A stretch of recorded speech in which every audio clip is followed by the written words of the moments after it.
ৰাজনীতিৰ কথা ক'ব বিচৰা নাই, কিন্তু কথা হৈছে কি এই ঘটনাবিলাক যদি চৰকাৰখন ঠিকে থাকে, চৰকাৰৰ দায়িত্বত থকা মানুহবিলাক ঠিকে থাকে, এইটো হ'বলৈ নাপায়। কাৰণ 5 বছৰ ময়ো চৰকাৰত আছিলোঁ আৰু তাত হয় বড়োলেণ্ডত বিভিন্ন অঞ্চলবিলাকত ক'তবা ফৰেষ্টত ক'তবা বিল খালবিলাকত বেআইনীভাৱে বহি থকা মানুহ আছে, নাই নহয়। কিন্তু তৰিকাটো নিয়মটো তেনেকুৱা নহয়। আপুনি কিবা এটা কাম কৰাৰ আগতে আলোচনা বিলোচনাৰ মাজতে কৰিব লাগিব। বিশ্বখনত সবচে প্ৰায়ৰিটিত আমি মানুহে মানুহক চাব লাগিব।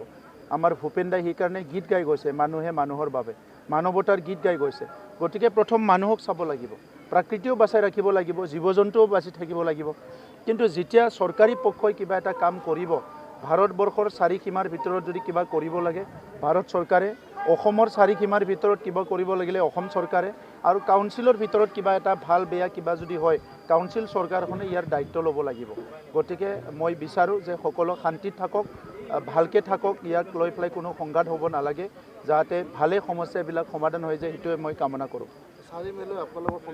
আমি যিমানখিনি নিৰ্বাচন আগতে খেলিছোঁ, এই নিৰ্বাচনটো সবচে ভাল নিৰ্বাচন আমাৰ কাৰণে। কাৰণ আমি কাৰো লগত এলায়েন্সতো নাছিলোঁ, প্ৰেছাৰতো নাছিলোঁ, আৰু এইবাৰহে আমি নিজকে পৰীক্ষা কৰিব পাৰিছোঁ যে UPPL কি। গতিকে এইবাৰ নিৰ্বাচনত আমি খুব ভালকৈ ৰাইজৰ লগত মিলিজুলি নিৰ্বাচন খেলিছোঁ। গণতন্ত্ৰৰ আচল যিটো পৰিৱেশ, সেইটো আমি এইবাৰ ফিল কৰিব পাৰিছোঁ, আৰু বহুত ভাল পাইছোঁ। আমি সব জনগোষ্ঠীয়ে আমাক কোনো এটা পৰিৱেশ এনেকুৱা আমি পোৱা নাই যে কোনোবা জনগোষ্ঠীৰ ওচৰত যাব নোৱাৰোঁ, কথা ক'ব নোৱাৰোঁ, মিটিং কৰিব নোৱাৰোঁ।